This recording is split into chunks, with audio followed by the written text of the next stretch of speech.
This is my Vespa GTS 300 motor scooter. It is probably exactly the same on the Vespa GTS 250 and the GT 200 models. My idea is to install a 12-volt power supply in the glove box compartment, and I decided to put it up here. I think that will be ideal because you can use your navigation system and your phone charger in the glove box compartment. So let's start.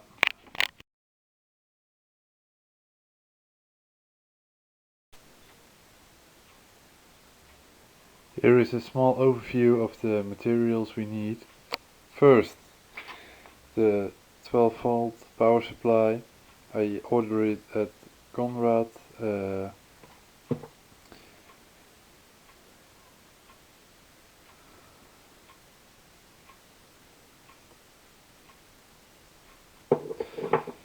Second, we have the fuse holder. You can use other shaped fuse holder, but I decided to use this one because you can use a standard car fuse, which you probably have in your scooter. Then of course we need some wire to connect it to the battery. I decided to use a flat cable with 2 cores in it. I think it's a bit hard to see on the video. And of course we need some tie wraps.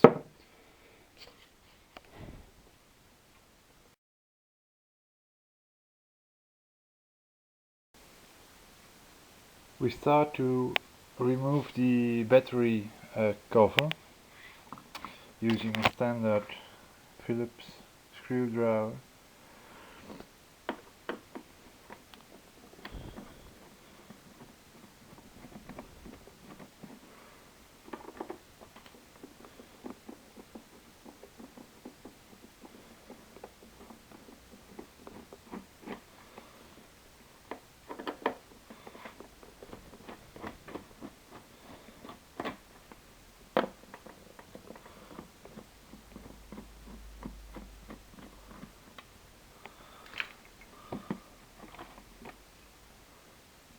Watch the screws so you don't lose them, and put it away in a safe place.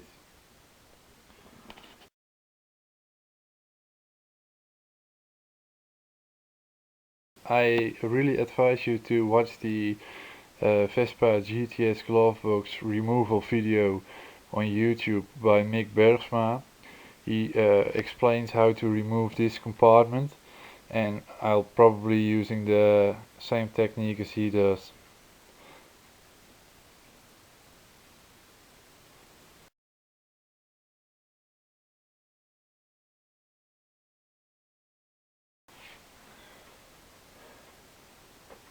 Now we're going to remove the cover.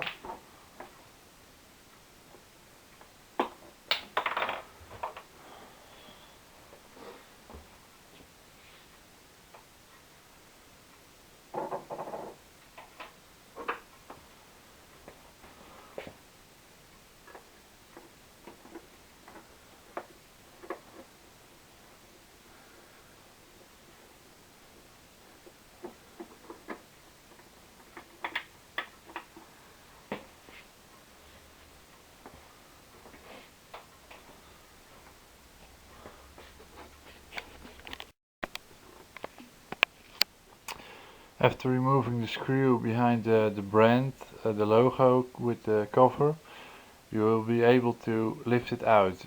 Push it a little bit upwards and then remove it.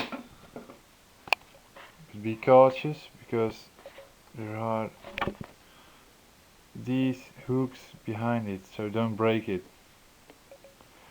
On the older Vespa GTS models you will have to remove a plug because the city light is situated behind the cover. So then you simply remove the power plug. Alright, put this one away in a safe place so you don't break it.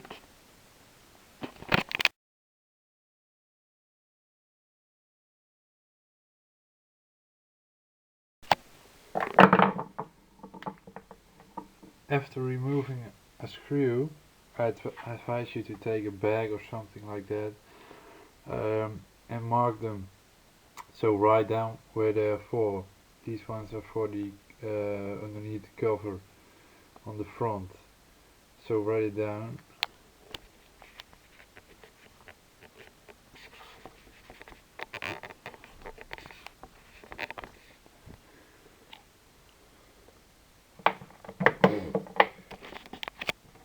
And put the screws in and put them away with the others.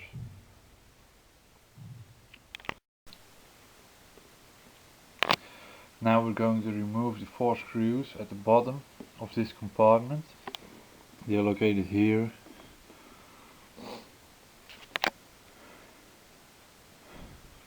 Use a standard Phillips screwdriver.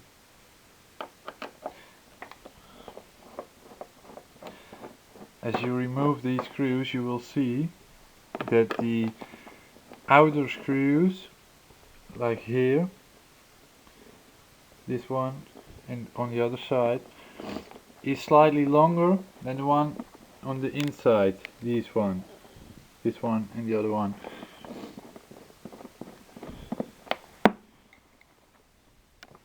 Remove them and put them away so you don't lose them. I advise you to mark them so you know where the screw is for.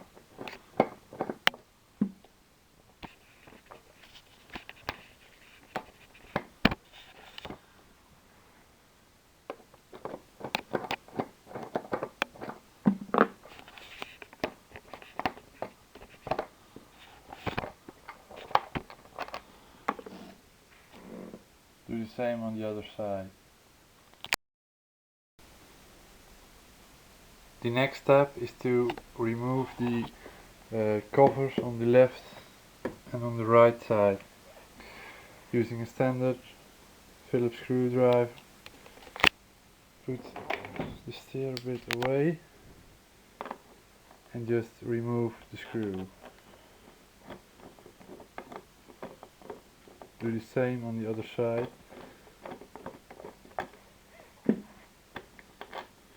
And take the cover off and put it away. Next step is to remove the screws underneath those covers. They're located here. On the other side, the same here. Just screw them out using a standard Phillips screwdriver.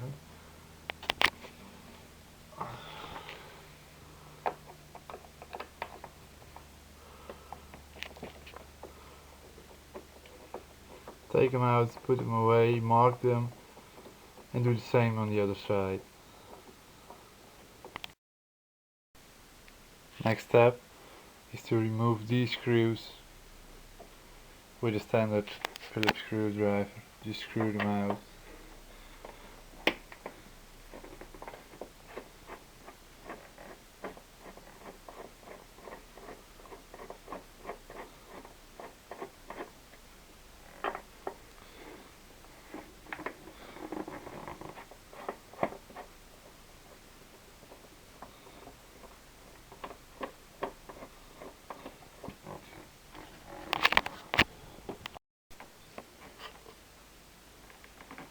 Now we're going to remove the screw that is underneath the glove box cover.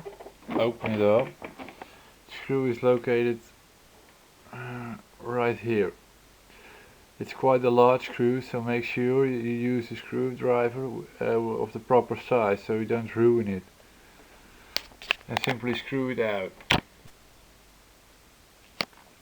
Now we're going to remove the compartment. All the screws are removed. Make sure there's a towel underneath it here, so it won't make scratches on your paintwork. Be very careful Don't use too much force so you don't break anything.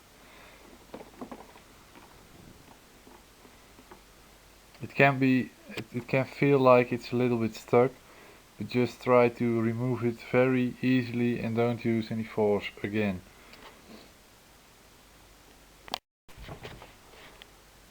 Before you can remove the entire compartment, you need to remove the coolant cap.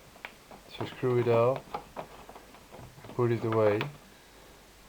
Mount it again as soon as you remove the cover, so there will not be any dirt falling into it.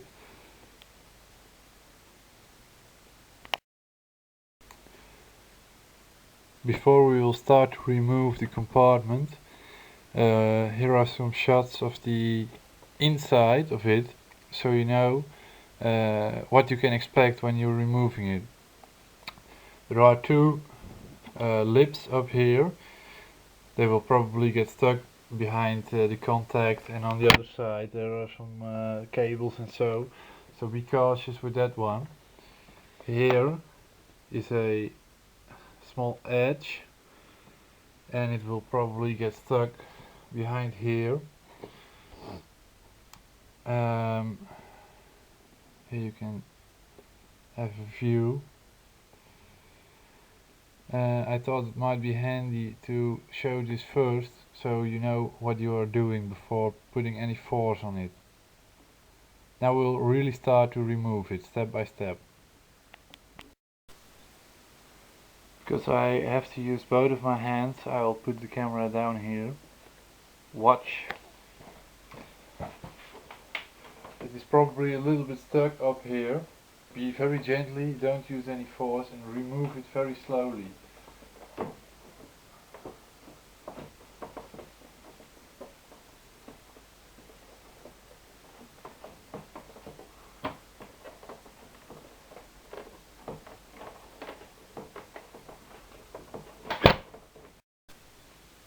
After removing this compartment, don't forget to put back the coolant cover, so there won't get any dirt into it.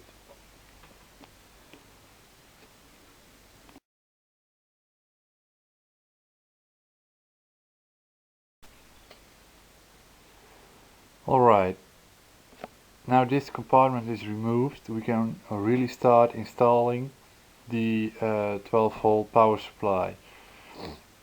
Therefore we need to do a few things. We have to make sure there's a cable from the battery here up towards here. We have to make a hole in here for the power supply unit, and we have to mount it in a nice way. So let's start step by step by applying the energy cable.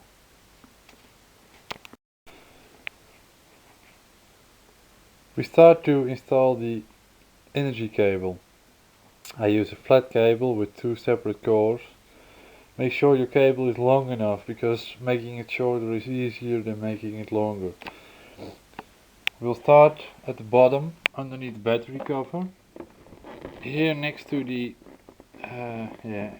cable tree, you can put the extra cable in and pulling it upwards.